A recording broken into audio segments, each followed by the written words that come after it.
মৰাণ বামুণবাৰী তিনিআলিত ডিব্ৰুগড় জিলা প্ৰশাসনৰ নিৰ্দেশনাক অঙ্গুষ্ঠ প্ৰদৰ্শন কৰি বহিছে বজাৰ। আনহাতে গণসংক্ৰমণ ৰোধৰ অৰ্থে ব্যৱসায়ীৰ মাজত কোভিড টেষ্টৰ ব্যৱস্থা। ডিব্ৰুগড় জিলাৰ মৰাণ আৰু খোৱাং অঞ্চলত ভয়ানকভাৱে বৃদ্ধি হৈ আছে কোভিড ৰোগীৰ সংখ্যা। এনে ভয়াৱহ পৰিস্থিতিত ডিব্ৰুগড় জিলা প্ৰশাসনে পদপথত থকা অস্থায়ী দোকানসমূহ বন্ধ কৰি ৰাখিবলৈ এক নিৰ্দেশনা জাৰি কৰিছিল। কিন্তু জিলা প্ৰশাসনৰ নিৰ্দেশনাক অঙ্গুষ্ঠ প্ৰদৰ্শন কৰি মৰাণ বামুণবাৰী তিনিআলিত দৈনিক পুৱা 6 মান বজাৰ পৰা দিনৰ 11 বজালৈ বিভিন্ন শাক-পাচলি বজাৰ বহাত গ্ৰাহকে দৈনিক ভিৰ কৰা পৰিলক্ষিত হৈছে। আনহাতে বৃহত্তৰ বামুণবাৰী অঞ্চলত কোভিড আক্ৰান্তৰ সংখ্যা বৃদ্ধি পাই অহাত বামুণবাৰী তিনিআলিত বামুণবাৰী অঞ্চলৰ ব্যৱসায়িক প্ৰতিষ্ঠানৰ কৰ্মচাৰীৰ লগতে সকলো সাধাৰণ ৰাইজক কৰা হৈছে কোভিড টেষ্ট। বাতৰি লিখা সময়লৈকে এজন ব্যক্তিৰ দেহত কোভিড ধৰা পৰিছে যদিও আৰু ৰোগী ধৰা পৰাৰ সম্ভাৱনা ব্যক্ত কৰিছে স্বাস্থ্যকৰ্মীসকলে।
কোভিডৰ মহামাৰীটি উদ্বোধন পাইছে এতিয়ালৈকে, কিন্তু প্ৰত্যেকখন জেগাত বজাৰ বন্ধ কৰা হৈছে, কিন্তু আমাৰ বামুণবাৰীত তিনিআলিত এতিয়ালৈকে চলি আছে।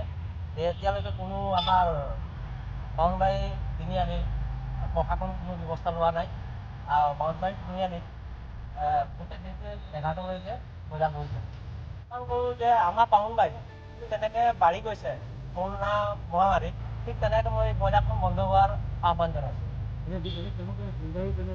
সেইটো আপোনালোকে নিজে দেখিছে কেনেকৈ আছে। তাৰে ভিতৰত এজন পলিটিক ওলাইছে। কেতিয়াৰ পৰা কৰি আছে এইটো? ইয়াত আজি আমি ৰাতিপুৱা 7টা বজাৰ পৰা কৰিছোঁ। আজি প্ৰথম কৰিছে নেকি? আগতে হৈ থাকে, আমাৰ মাজে মাজে হৈ থাকে, সপ্তাহৰ মূৰে মূৰে হৈ থাকে। এতিয়া জেনেৰেল পেপাৰ মানে যোনে আহিলে নিজৰ ইচ্ছা আজি জেনেৰেল পেপাৰো কৰিছোঁ, প্লাছ লগতে যিসকল বজাৰৰ দোকানীসকল আছে সেই দোকানীসকলক কৰা হৈছে।